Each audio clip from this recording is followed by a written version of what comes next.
Hello বন্ধুরা, good afternoon. এই দেখো ঠিক 2টো বাজে। তো আমাদের লাঞ্চ টাইম রান্না কমপ্লিট করলাম তাড়াহুড়ো করে।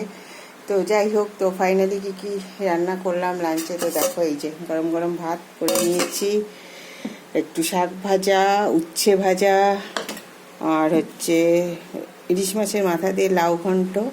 এই ডাঁটাটা কালকে করেছিলাম, ডাঁটা পোস্ত, সেটা আছে, শশা, আর বানিয়েছি হচ্ছিল এই যে কাতলা মাছ। আলু দিয়ে করেছি আজকে কাতলা মাছটা, আজকে আলু দিয়ে, অনেকদিন আলু দিয়ে খাওয়া হয়নি, শুধু আলু দিয়েছি আর গরম মশলা দিয়ে কাতলা মাছের ঝোল বানিয়েছি, আর একটা নিরামিষ ঝোল বানিয়েছি। এটা রাত্রে খাবো রুটি দিয়ে, এটা রাত্রে রুটির সঙ্গে খাবো বলে করা হয়েছে। তো এই হচ্ছে আজকে আমাদের লাঞ্চের মেনু। তো লাঞ্চ আমাদের রেডি হয়ে গেছে, তো এবার হচ্ছিল সার্ভ করবো।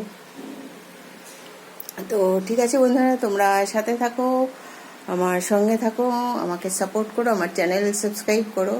তো have a good day, enjoy your lunch, tata, by.